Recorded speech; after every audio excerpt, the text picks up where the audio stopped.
Well, it's that time again. Bringing the wife on? Bringing the That wife time? on. And it's been a month. And a month ago, we released a video talking about our favorite bourbon we've probably drank of the year. Yeah. Contender. Contender, yeah, easily.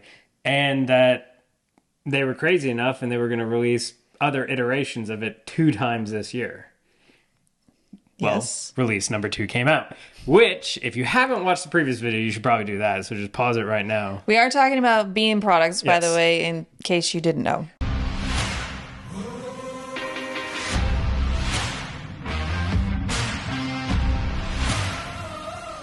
Which, Chuck's been out of the country, so my wife's been on a little bit more, which means a lot more Beam videos, but it's just the way it is. I'll take it. Yeah. So once again, we went to Jim Beam for the release of Hardin's Creek, but this time it is Hardin's Creek Frankfort. So if you watched our previous video, it was Hardin's Creek Claremont. What they're doing, quick recap, they are taking 17-year-old distillate. Well, they took distillate 17 years ago and they put it in the 3 different locations, one in Claremont, one in Frankfort, one in Boston. They're releasing those barrels in 3 different iterations. So we're going to have a Claremont release, which we already had last month, which we reviewed. Watch the video.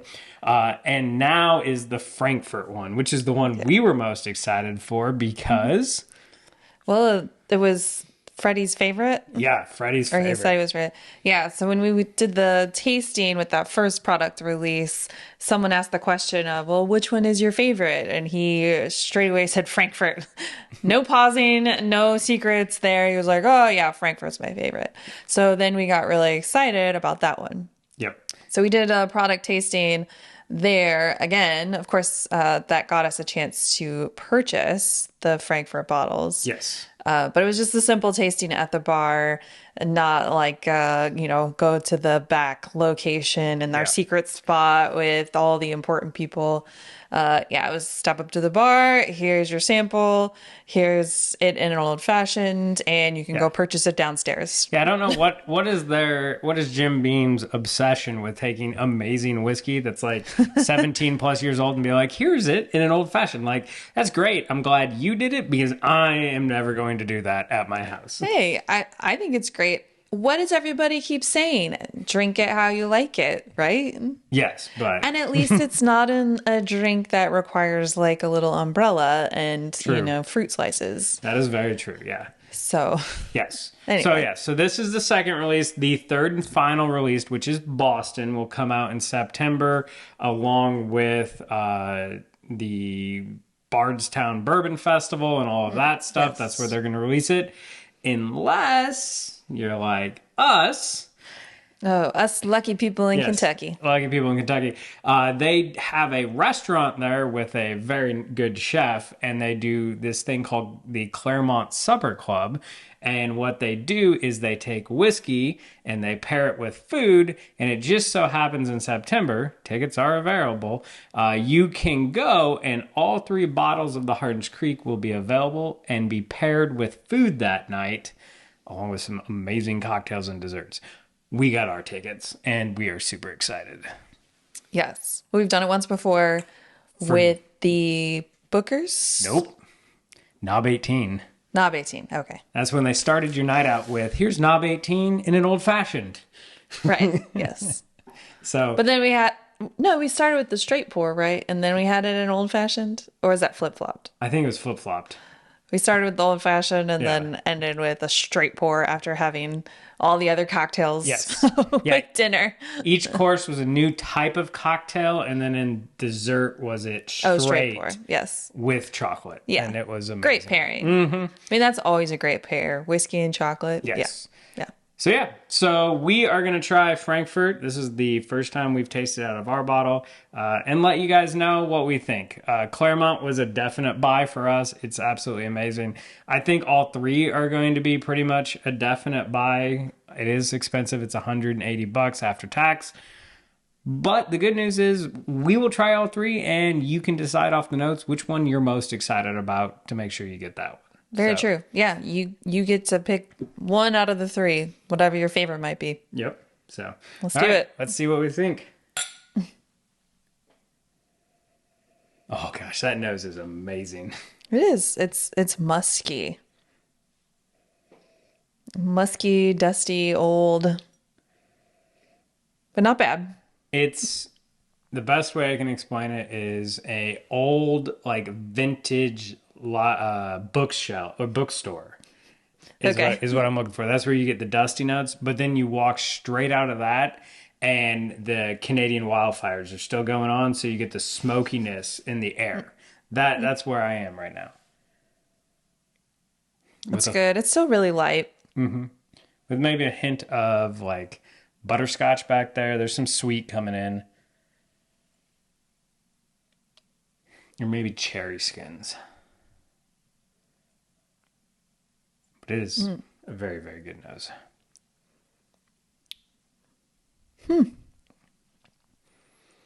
There again, it just like rolls around my tongue really nice. Nice coating. And then all of a sudden you get hit with a spice and it's this like black peppercorn spice. Yeah.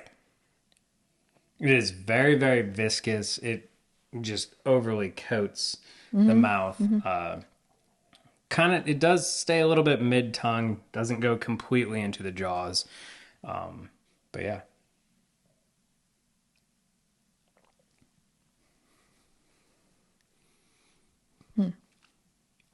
There is not as much sweetness there as with a lot of other products. This is definitely like drier. Yes. There's like a drying aspect to it, which again is reminding me of pepper. Yeah, this is all oak, more oak. That too. Yeah. And but there's that cigar box tobacco-y notes on the palate that then goes into the oaky, drying, peppery finish. And when we say pepper, we mean like Texas barbecue. Like all they used on it was just black pepper and nothing else type of finish. Yeah, yeah. Not like a fresh pick, garden pepper. This is definitely like a dried, smoky pepper.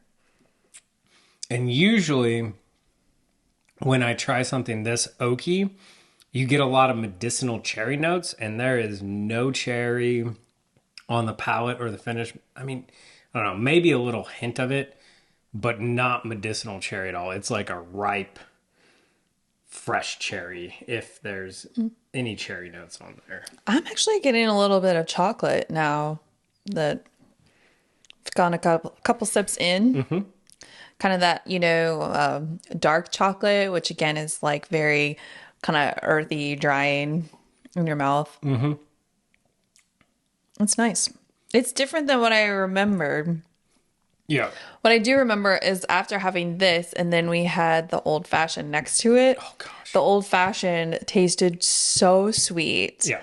Like, as the bartender described, it was like drinking sugar water compared to having this, like, just very drying palate bourbon. I think that in a blind, you wouldn't know that this is a bean product, and B, you would not think this is a bourbon. Wouldn't you think this is a rye? No. I would think it's a bourbon. I would not think it's a Jim Beam. I would probably say, I mean, I hate to do this because then people are going to get upset, but I would say this is very similar to like a George T. Stack. Oh. It is ultra aged, high proof. Now, this is only 110, so it's not like crazy like the 120s, 130s, but it drinks like the thing everybody chases in bourbon is that old, oaky, woody, dusty goodness. And this has all of that. And it is absolutely amazing with very little, no peanut notes. I don't get it. Like you would not, in a blind, you would have no idea what this is. You would just know it's good. I'm sure there are a lot of people just based off of that description and them knowing their own palate are probably jumping all over this, really excited. Yeah, this is one of those so the Claremont, to sum it up, at least for me, the Claremont at 170, 180, I was glad we got it because of the scientific behind the three releases, that the terroir effects. This one at 180, I'm sad I only have one bottle, and if I see another on the shelf, it's going to be hard to pass up and not buy it, to have a backup, because this is going to be one of those bottles. When it's finally gone, you're going to cry a little, is what's going to happen. That's where this is, to me, the best Jim Beam product I've ever had. I wonder how this is going to open up too, because we're still pretty high in this pour here. Yes. And like I said, it's a little different than what I remember. It's very good, and we'll see how much it's hunted down. I think the deterrent is going to be that price. Yeah. And that it's a new thing. You know, it doesn't have a history behind it. So people might feel like they're taking a risk. Yes. And $180 risk, is that worth it? Well, and people are still upset with the 2-year Hardin's Creek they released last year at $70. So it is hit or miss. Again, it's a 17-year-old product. They're pricing it at about $10 a year. It's a must buy, at least for me. It's very good. Yeah. I think that it depends on what your palate is like. So go back and watch the other video. Yep. I forget all the notes we had for the Claremont, and of course we still have another one yet to go. Yeah, Boston. So I'm just more excited. Hold off, y'all. But if anything that we just described with this is, hitting all those notes that you love, yeah, you should go out and find this. This is very good. Yes. Without a I doubt. wish it wasn't quite so expensive, but as you have tried to explain to me, this whole age per dollar, whatever, I guess it lines up and makes sense.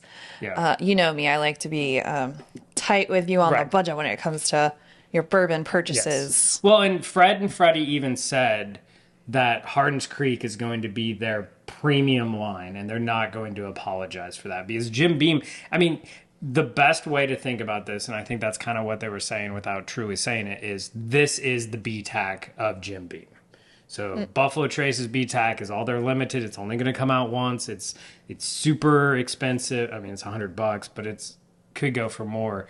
Same thing with Beam. They've started this in the middle of the bourbon boom, so they're going to price it according in that. And that's what you have to think about it in those terms. And if you think about it in those terms, it's a steal. So, yeah. It's real good. Yep. So, can't wait for Boston now. I know. I'm so excited. It's just gonna keep hopefully getting better. But I don't know how you get better than this. Well, the point is that it's this terroir, right? So it's so interesting that they are very different.